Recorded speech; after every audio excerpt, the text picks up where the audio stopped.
Okay. Hello, everyone. This is Robert and Sharon Porter from Trucking in Business.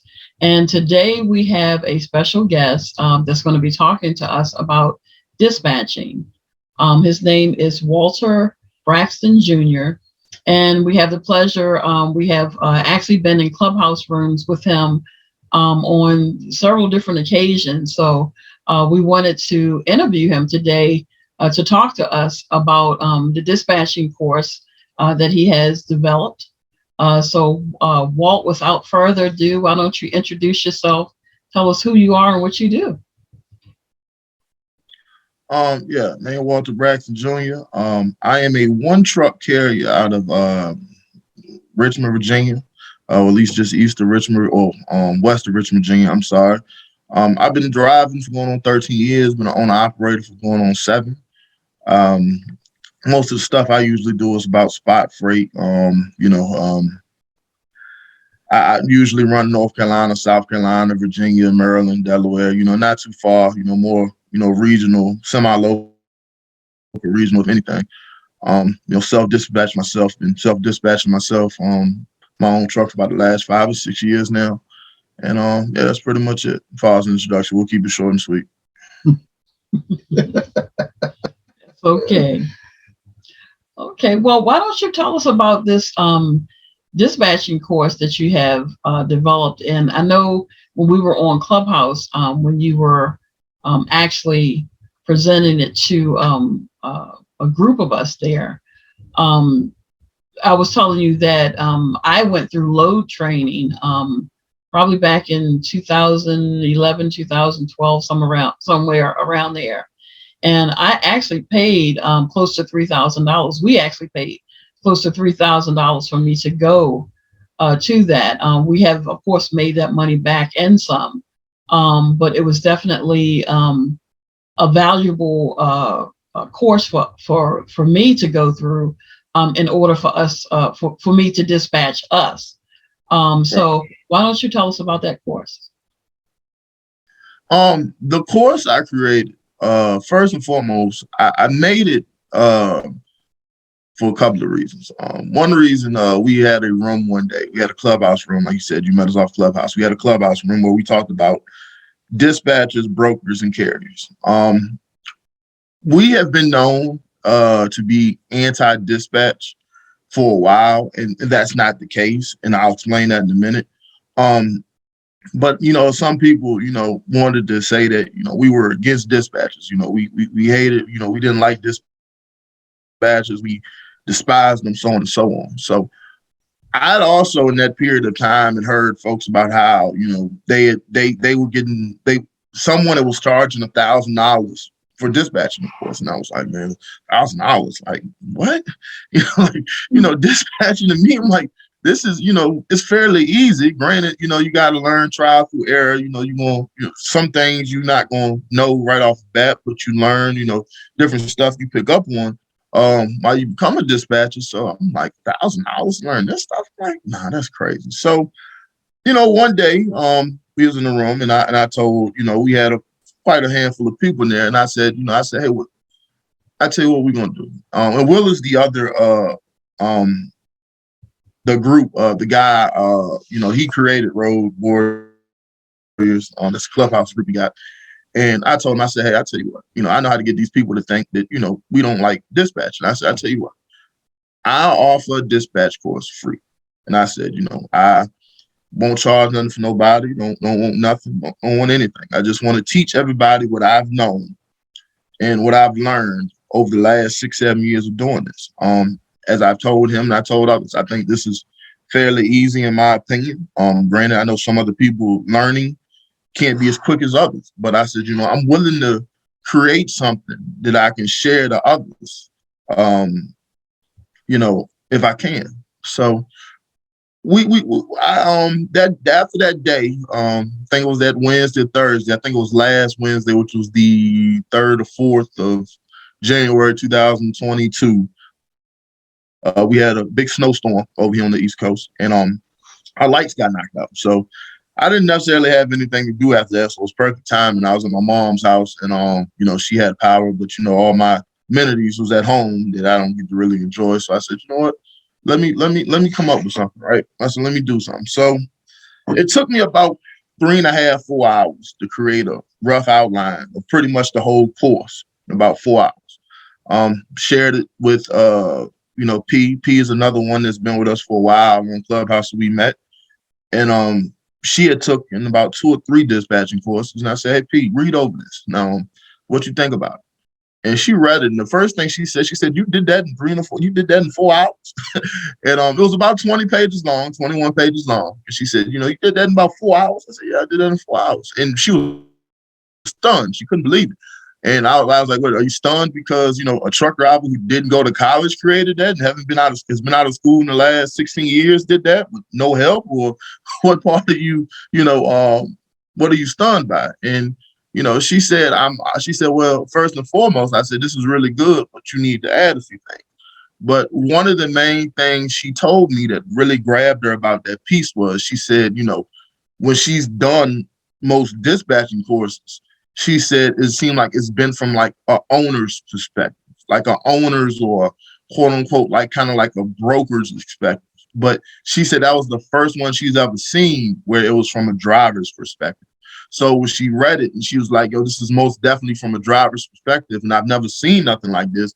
And she was like, it's really, really good because it's a perspective the driver's getting, like not only about dispatch, but about what a carrier should and how a carrier should want to, what should a carrier expect from a dispatcher and what a dispatcher should expect from a carrier. So that's how we did it. That's why I did it. I'm not as I said in that course, I'm not a guru, I'm not an expert. I'm just a person who's been around this a long time. As I told you earlier, my dad, my dad's friend, he's been doing this for 30, 40 years. My dad and uncle, they were in the law. So, they never did spot freight or motor carrier freight, none of that. He was the only one, his friend was the only one I knew that did spot freight, that worked with brokers and so on. So, I learned some things from him, back in the day, talking to him throughout the years. And, till this day, we still talk here and there. And, I tell him what I got going on. He tell me what he got going on. So it's something I've known for a while. But again, like I said, I'm not a guru. I'm not an expert. It was free because, I didn't want people to pay for a piece of literature that, that I created in 21 hours, 21, in 21 pieces of literature that I created in 4 hours. I didn't want to charge anybody. So, but the reviews on it was great. It was awesome. A lot of people, said that they learned a lot. Someone said that they paid $500 for a course, and they said, based off what I told them, they had learned more than what they learned in that $500 course. And I was blown away. And I'm like, really? Like, I thought they would have been a little more detailed. And they said, no. She said, I paid for a course last year. And I said, I took yours as a, kind of like a refresher or as something to see another person's experience since it was new. I mean, since it was something else, I guess. And, she said that she was really blown away by it. She was really shocked. So, but that's how we came up. That's how I came up with it. Yeah. What's interesting about it, like I mentioned that, we've paid, $3,000 years ago for me to be able to go through load training through a course that I had went to. I actually drove up into Ohio. Well, they sent us the course on CDs and everything. The paperwork was it wasn't clear. I found out that some of it was outdated. And then I was able to go, I had to go up into Ohio. And I think I paid for a hotel. I think we paid for a hotel, right? Mm-hmm. Paid for the hotel, went up there to a class that basically I received the same information that you had actually presented. And I had taken the course, your course as well, as a refresher, because I was thinking about going back and paying another $500 just to take the refresher, even though that's something that I do. But I wanted to make sure that what I was doing was relevant and current.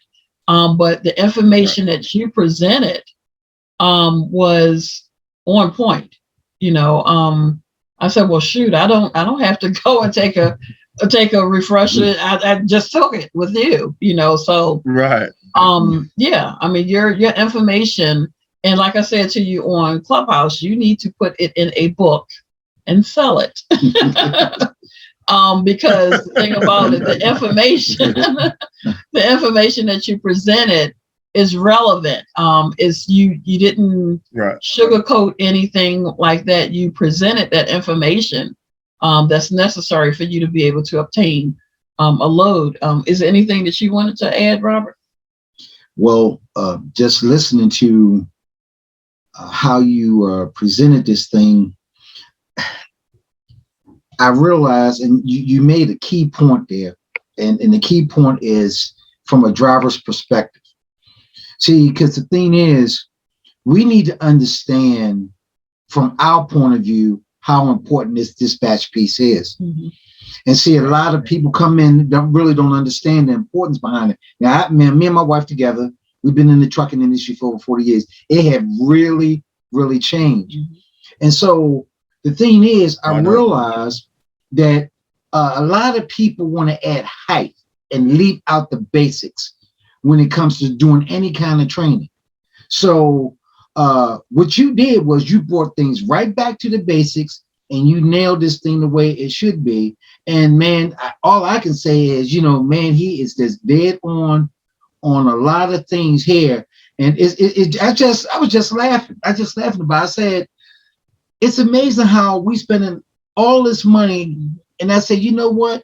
This is about a money game. I remember a long time ago, someone said, he says, when you see any kind of motor carrier on a truck or on a trailer, anyway, all they look at is dollar signs to see how they can hit you in any way. We are the most vulnerable people out there in the market. We are the most vulnerable. It's because all we know is moving that load. We don't really get into the nuts and bolts or the logistics part of how we need to move that load. And that's why what you're doing is just so very important, man, because now here it is. Here's a key element to how we need to go about doing this. And I want you to go into some of this, man. So, these people, when they review this, they say, wow, and it can just set them on the right path, So it takes away all the glamour and all the Hollywoodness of it, and it bring it real the way it should be, Yeah, like like I said, to me it's simple, right? My first self-dispatching job was with Landstar, and a lot of people told me that, my first 6 months was gonna be hard. They kept telling me, your first 6 months is gonna be hard, you're gonna have to learn things and all that, within my first 6 months. And I think by the first month, I pretty much, got settled in. I'm like, man, this ain't bad. The first week or two was kind of rough because I didn't really, I had an idea on how rates worked because I worked for a carrier that paid percentages. So, as you spoke about the basics, I said in the course, hey, rates west to east pays more than east to west. Rates going south to north pays more than the rates coming from north to south. It was simple stuff like that I thought just me knowing would have me okay. But my first week or two doing it, I struggled. I'm not gonna lie, I struggled a lot. And then after the third and fourth week, I got settled in, and at second and third week, things got even, second and third month, things got even better. So yeah, like I said, in my opinion, it's just simple. It's absolutely simple. I get it that you're looking for, as a dispatcher, I'm a carrier, so I dispatch myself. And let me speak on something too. I said something earlier about us being, our group being anti-dispatch, and that's not necessarily the model I want to say that we are. But I'm a single truck operator, right? I can do everything I need to do. The region that I run, I'm so familiar with my region. I got so many contacts within my region that makes dispatcher for me, it wouldn't work. It wouldn't work for my operation. So So, when usually what happened with dispatchers would always try to solicit me, and I'd have to tell them, hey, doesn't work. But as them being salespeople trying to sell a service, they'll keep selling me and selling me and selling me, and I'll keep telling them, no, it's not going to work. So I got to the point where it's like, hey, look, I have nothing against you guys, but you got to understand, a single truck operation like myself, that you guys are probably not needed for a few reasons. And I explained that in the course. It's like, hey, you got, I got my wife. If I really needed help, I got my wife where I can get my wife to do things. There's a lot of, couples where, the husband will drive and the wife will do the work, or vice versa. Or the husband or wife will drive and the kids will do the work, vice versa. So I wanted to let dispatchers and incoming dispatchers understand that, it's a very hard, market to kind of find carriers, because it's just tough, because, we've been doing this for so long on our own. You guys mentioned how things changed 40 years ago, 43 years ago. And just within the last 4 or 5 years, I've heard of these dispatch sort of services, and I'm just like, well, what is this about? And I think over the pandemic, it really exploded. And, you had to kind of explain, people started to sell these dreams. Well, hey, you don't have to own a truck to make money in the trucking industry. You can make 6 figures not owning trucks in the trucking industry. And it's like, really? How does that work? So people hear about these dreams and people pay thousands of dollars to take these courses, and you tell them, after they done paid $1,000 or so, that, hey, there you go, you done, you go dispatch. Now they don't tell you how to find the carriers. They don't tell you how the carriers, how single truck, a lot of single truck operations don't really need it, but there is a market for it. There's people that, got 2, 3, 4, 5 trucks that'll, they don't want to hire an employee that need a dispatcher. So, there's a market for this. Don't get me wrong, but I just want to save people. I wanted to save people the money, and I wanted to also explain people the challenges of becoming a dispatcher. And like I said, of course, I'm not a dispatcher. I'm not an independent dispatch service. I'm not. But as far as, you doing your job of dispatching the truck, and as far as you getting to know a carrier, which I am a carrier, like, I can help you all those things out free of charge without needing a dime from you. And that was my intentions on that course. You brought up a valid point, based on if someone wanted to become a dispatcher and dispatch for other carriers and so forth, is that you can offer other services outside of just dispatching. And I thought that was a very important piece that you brought out, because, everyone, you could go to any deli and get a, for lack of words, a bologna sandwich. Right. You're going to use, the same type of bread that's being offered, and the different meats and all of that. But what would make you stand out from everyone else selling these bologna sandwiches? So I thought that was an excellent piece that you brought up. I don't know if you want to speak to that. Yeah. So, there's different things. Like I said, there's different things you could do. If you brought, like I said, if you had a tax background, if you had a background doing taxes, you can bring bookkeeping services to a carrier, to keep them where they can pay, little or none in taxes at the bottom of the year. If they own more than, 1 or 2 trucks, you can recruit for them. You can put out flyers, Facebook, whatever you want, whatever you can to help them out recruit drivers.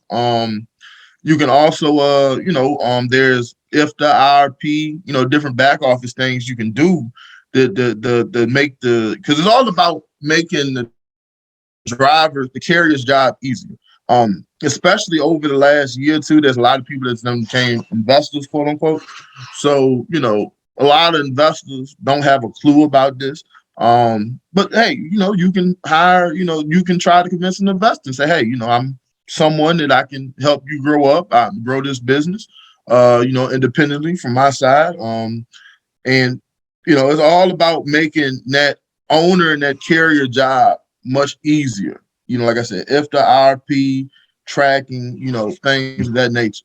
So yeah, that's what I was speaking on about that. Now, what I do see, I think it's like half and half. Some, just say, hey, we just offer dispatch and we don't do back office. And then, some other half say, hey, we'll do everything. But in my opinion, you should offer everything, whatever that carrier needs, to help them grow and to help them, to reach, peak performance, in my opinion. Well, see, that's a key point right there. That's a real key point because especially these young carriers, that they haven't had their MC number too long, or that's a real important piece, because what it can do for them is help them focus on the growth of their business. Right. And so it's that's a very important piece. But I tell you, we cannot be successful at all until we understand this dispatching piece, as far as being carriers. Now I say we are owner operators, and we run under somebody else's authority. But man, I can't even tell you how many people fail because of this piece. They don't have this dispatching piece. They don't understand it. They may grab a load. They say, hey, that load may be paying, let's say, $5,000 to run Midwest. You get out there, it's nothing going to bring you back. So you might have to turn around and use that $5,000 you made and put in fuel in order for you to get back, or in order for you to reposition yourself. I mean, they literally have no clue, and it's been eating at their bottom line. They don't understand let me put it like this, the heart of this dispatch piece. The structure. Now I know with my wife and I, and just a short story, when we dealing with these agents or sometimes brokers, she even got it down to the point now where she knows how they run it. Are they doing it because they didn't pull it off of they got it from another agent that they couldn't have it moved, or they know that they're actually dealing, or she actually dealing with the shipper itself. She knows the difference. She knows how to maneuver along that lane. She knows when a broker or agent is just pulling out chain. I mean, she understands the logistics. When she's talking to them, she say, hey, I want to see what these numbers are like. This is what we got to do. This is the terrain we got to go over. We got to go through tolls. We need to make sure all of this stuff is covered within this load before we even think about talk to me. And I hear the way she talked to them, and it surprises them, because a lot of them don't know. Do that. They could just walk all over some of these people out here. And man, I tell you, I've never seen it where these drivers are even talking in the truck stop, certain, even under the same carrier that we pull for. Man, I'm not making no money. I don't know what I'm doing wrong. And I say, let me give you a quick 101, right? Stop going all over the place. Focus on what you want to do. Do a circle, what she calls a dumbbell. Go there, go out, come back. You don't need to run all over the place. Your money is not all over the place. It's how consistent you are in that lane that you run it. Understand where you run it. So I'm gonna let you go ahead and finish up on that. Well, yeah. Also, I want to say too, like the dispatcher piece we made. Granted, it was towards dispatchers, like the independent dispatch services, but this is also the carriers who want to dispatch themselves as well. Like a lot of that information in there is also geared to people who wants to dispatch themselves. So what you were speaking on just a second ago, like you're absolutely right. It's mind-boggling to me that a lot of carriers will just call and be like, hey, you got a load. DAT will post a price on the board to say, I got a load going from Richmond to Baltimore, Maryland for $700. You still got this load for $700, and yeah, we still got it. Okay, can I take it? It's like you don't ask any particulars about it. You don't negotiate. You don't do anything. And that's some of the things that need to be done while doing this. And I'll give you two quick stories real quick. I'm trying to give you two quick stories, and I'll follow up on that. But one story you was talking about with the lanes, right? I was in a Facebook group, and they had a load that an agent used to always had out. It came out of, I think it was either Kentucky or somewhere not too far from the yard. Go up the near Tacoma, Washington. The load would pay $7,000. So $7,000 on, 2,000. I think it was like 1,000 miles, something like that. Now it's flatbed. So we all know the upper Northwest ain't particularly good for flatbed. So almost every week, a driver will get on that Facebook group and complain about not being able to find no freight out of no flatbed freight out of Washington.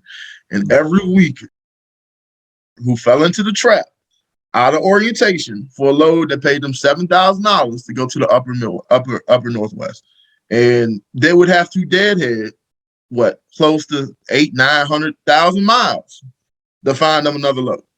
And what I talked about, and I think Miss Porter was there. As I always spoke about, is time is money, money is time.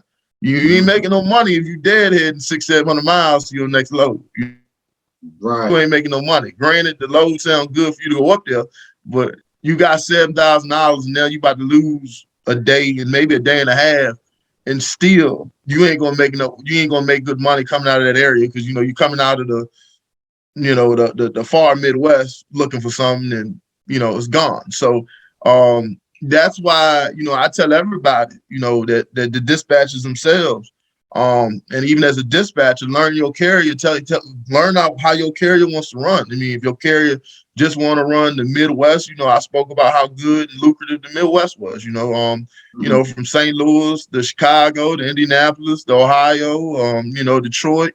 I spoke about how good you can be profitable just running in that little area right there. That's 200-300 miles of just pretty good, steady, strong freight year round. Granted, this time of the year, don't really nobody want to run out there, but if you sacrifice, you can make pretty good money with it. The other story I was going to tell is, it's mind-boggling to me that how many people don't understand lumpers. I had a guy that had been driving for 25 years, and this is no lie to you. He was getting unloaded down in Disputana, Virginia, and he was getting unloaded.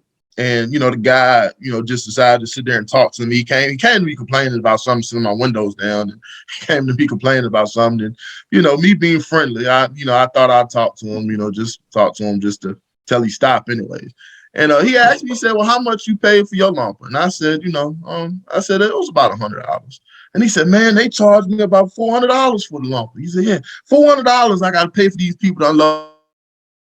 Well, I mean, you get the money back, right? And he goes, "What do you mean get the money back?" Hey, what you talking about? I said, you get the money back. I was like, you don't, I mean, I was like, "You don't own an operator?" He said, "Yeah." He said, "This is my truck. This is my carrier." And I said, "Well, if you reimburse, the broker is supposed to reimburse you for that, right?" And he goes, "Wait a minute, no, I've never heard no such thing." So I told him, okay. I said, "Watch this." So I told him, I said, "Well, I should be done before you." I said, "I only got a straight load of water." I said, straight pull off. And he said, "Well, yeah, I got different things." He said, "Mine is mixed up." So he said, "I might be here for a while." So he said, "That's why my lumper was so high. It was $400. So I said, "Okay." I said, "All right, hold on." So when I got my receipt, I had paid and got my receipt. I called the broker and I told him, I said, "Hey, $100. So you want me to send it in and you send me the money back?" He said, Nah. He said, "Nah. I'll just write you a com check for it. I'll give you a com check for it." I said, "Okay, that's fine." And the guy next to me stood there like he couldn't believe it. He thought that we was in on a playing a trick on him. I said, "Man, I told him, as a company driver, I never paid for a lump out of my pocket, or never paid for it without getting reimbursed." And I said, as an owner operator, I've never pulled a load that had a lump on it that that was factored into the rate. I said, when you do this, you need to tell the broker, say, hey, either you reimburse me for this lumper, or either you're going to put out a fleet check. It's going to be one or the other. If it's not, then I'm not doing it. Simple as that. And there's a good amount of people in this industry that don't know that. that seriously do not have a clue that you do not pay for the lumper. Your broker pays for the carrier receipt. And some of these things can get pricey. I used to work for a a refrigerator carrier out of Iowa. One of their main customers was out of Lamar's, Iowa, which was ice cream. And I had 10 pallets of ice cream, 10 pallets. My lumper at one of the stops um, in Pennsylvania, can't think of places, just on west of Reading, Pennsylvania, Reading, Pennsylvania.